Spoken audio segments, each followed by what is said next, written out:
জি, অসংখ্য ধন্যবাদ নাসিরউদ্দিন জাহাঙ্গীর ভাই। আপনার কাছে ছোট করে শুনতে চাই যে একটা প্রশ্ন উঠেছে যে নাহিদও আজকে দেখলাম বেশ চিৎকার-ফাঁকার করতে যে হট্টগোল করতে যে রাষ্ট্রপতির বিষয়ে।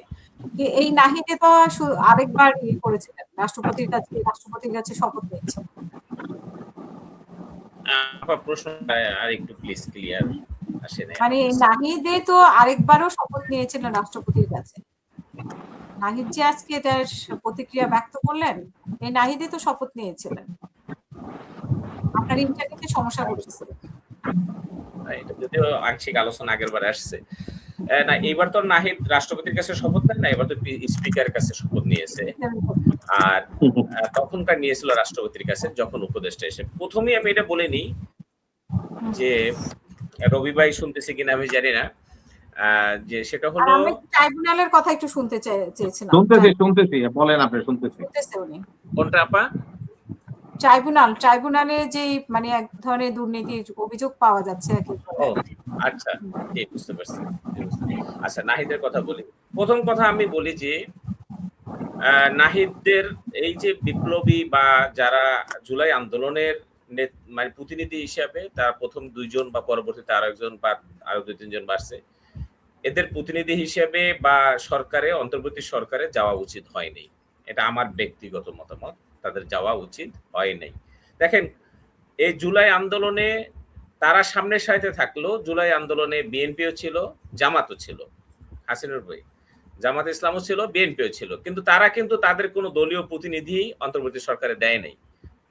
কিন্তু একমাত্র ছাত্র শক্তি তারা সরাসরি তাদের প্রতিনিধি দিয়েছে এবং পরবর্তীতে তারা এসে আবার একটা রাজনৈতিক দল গঠন করেছে। যার ফলে এটা বিষয়টা আরো পরিষ্কার হয়ে গেছে যে এটা দেওয়া উচিত হয়নি। যেহেতু তাদের রাজনৈতিক দল গঠন করার একটা অভিপ্রায় ছিল, তাহলে তাদের সেই সরকারে অংশগ্রহণ করা উচিত হয় নাই। নাহিদ যদিও খুব দ্রুতই সরে আসছে, উচিত ছিল আসিফ মাহমুদেরও খুব দ্রুত চলে আসা। আসিফ মাহমুদ দীর্ঘ সময় স্টে করেছে, সেটা উচিত হয়নি। এটা আমার ব্যক্তিগত ওপিনিয়ন। এবার আসি যে কেন গেল তারপরও। আমার যেটা ব্যক্তিগত অভিমত যে গেল কেন। দেখেন বিএনপি সেখানে যেতে হয় নাই, কারণ বিএনপি এত বড় দল যে দলের যে পদাধিকার যে বা মানে দায়িত্বপ্রাপ্ত বা পদপ্রাপ্ত যেসব নেতৃবৃন্দ আছে তাদেরকে এই ধরনের দুই একটা সরকারি ইন্টারিম গভর্নমেন্টের দেওয়া জরুরি না। তাদের এরকম বহু লোক আছে যারা তাদের দলের সরাসরি কোনো দায়িত্ব পালন করেন না, সাংগঠনিক দায়িত্ব পালন করেন না, কিন্তু বিএনপির মতাদর্শে বিশ্বাসী। এরকম অনেক লোক, যেমন এই যে ডক্টর খলিল সাহেব, রেজওয়ানা হাসান, এরকম অনেকেই এখন দেখা যাচ্ছে যে তারা বিএনপির লোক, কিন্তু তারা ইন্টারিম গভর্নমেন্টে ছিল, বিএনপির সরাসরি দলের লোক ছিল না। জামাতেরও দুই একজন এরকম থাকতেই পারে, আমি একেবারে এটাকে অস্বীকার করব। তাদেরও এরকম হয়তো হয়েছে, যদিও স্পষ্ট হয় নাই যে কারণে বিএনপিটা যেরকম এখন ক্লিয়ার হয়ে গেছে যে তাদের লোক ওখানে ছিল। কিভাবে বিএনপির লোক ছিল আপনি কি মানে কিভাবে বলছেন যে বিএনপির লোক ছিল? আর হচ্ছে যে ডেপুটি স্পিকার সম্পর্কে বলা হয়েছিল জামাতকে অফার করা হয়েছিল, জামাত করেনি। আচ্ছা আচ্ছা, সেটা ভিন্ন প্রসঙ্গ, আমি বলতেছি।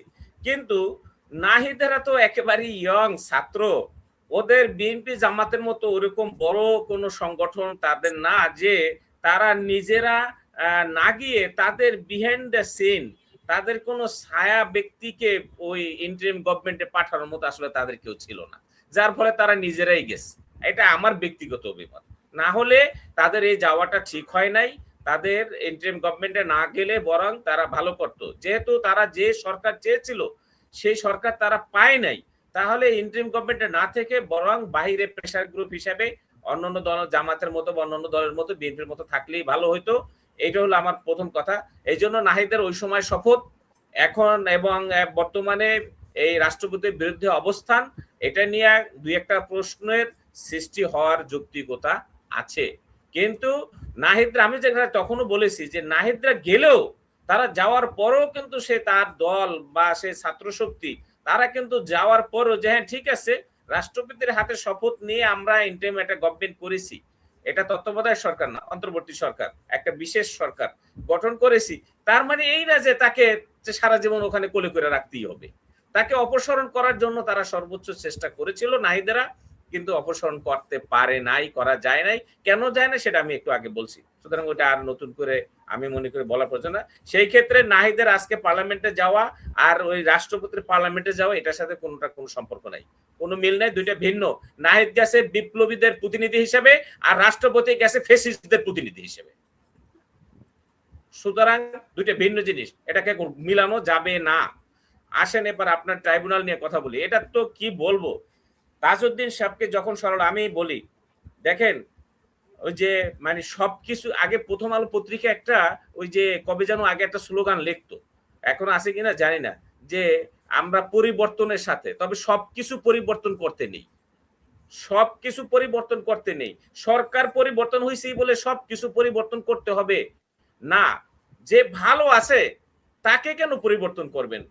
সবাই কি করাপ্টেড, আমি শুনতে চাইছি যে ওনার দুর্নীতির ব্যাপারে। ধন্যবাদ জাহাঙ্গীর ভাই।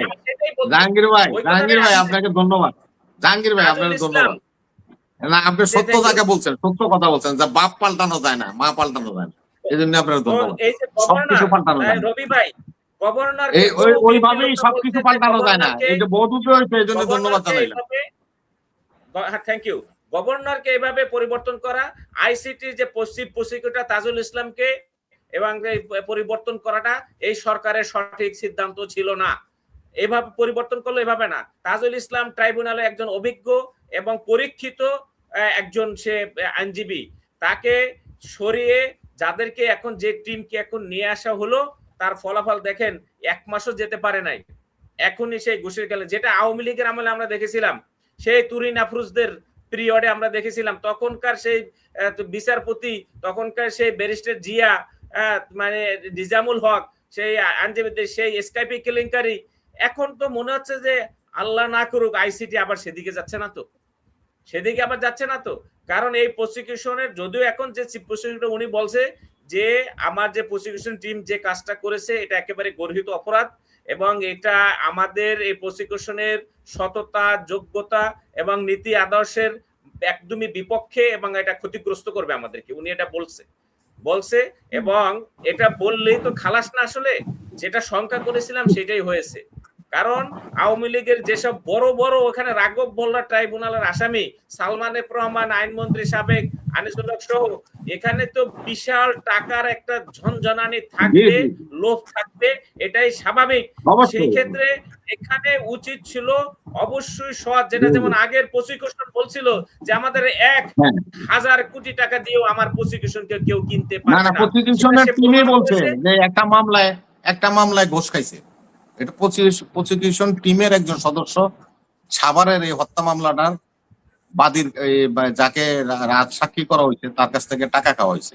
এটা তারা উপস্থাপন করছে, এটা বাইরে কেউ না, এসকাইপি কেলেঙ্কারি না, স্বয়ং প্রসিকিউশন টিমের যিনি নাকি সদস্য ছিলেন অ্যাডভোকেট সুলতান মাহমুদ সাহেব, তিনি নিজে এই কথা বলছেন। তো রবি ভাই, সেই জন্য আমি বলছি যে এই বর্তমান এই প্রসিকিউশন আগের প্রসিকিউশনের মতো, তুরিন আফরোজদের পিরিয়ডের মতো, সেই তখনকার ব্যারিস্টার জিয়া এবং নিজামুল হক, জাহাঙ্গীর ভাই আপনাকে একটু আমি বলি, তাজুল ভাই যেভাবে আইসিটিতে মামলা পরিচালনা করছেন, জামাতের আমির মহাসচিবদের বা মামলা সাইদি সাহেবদের অভিজ্ঞতা আছে। আজকে যিনি আইসিটিতে এখন যিনি চিফ প্রসিকিউটর হয়েছে উনি আমিনুল ইসলাম, উনিও বিডিআর হত্যা মামলা আসামিদের পক্ষের আইনজীবী ছিলেন। দীর্ঘ সময় উনি ফাইট করেছেন মোশাররফ হোসেন কাজলের মতো বাটপাট আইনজীবীদের বিরুদ্ধে। তার অভিজ্ঞতা নাই, এই কথাটা বলে ছোট করবেন না কেউ। তাজুল ভাইকে আমরা স্যালুট করি, সম্মান জানাই। আমিনুল ভাইও একজন অভিজ্ঞ, কিন্তু ওনার যে টিম, এই যে প্রসিকিউশনের যে টিম, সেখানে আজকে একদম সেটা ভিডিও টিডিও সবই এখন মিডিয়া ক্লিয়ার স্পষ্ট আসছে, সে 1 কোটি টাকা চেয়েছে। এখন এক শব্দ আর আসবে না, একটা এসেছে, হয়তো এরকম আরো 10টা এরকম ইতিমধ্যে ঘটনা ঘটতে পারে বা ভবিষ্যতেও ঘটতে পারে। তো সেইটা বন্ধ করার জন্য, এটা বন্ধ করার জন্য দেখেন বেগম খালেদা জিয়া যখন রাষ্ট্রপ্রধান ছিলেন, রবি ভাই আপনি খুব ভালো করে জানেন, তখন এনবিআর এর চেয়ারম্যান, বাংলাদেশ ব্যাংকের গভর্নর সহ বিভিন্ন জায়গায় উনি জেনে শুনে ওনার মতাদর্শ বিপক্ষের লোকদেরকেও উনি বসিয়েছেন। উনি দেখেছেন যে ওই ডিপার্টমেন্টটা পরিচালনার জন্য আমার দরকার একজন সৎ এবং এখানে সবকিছু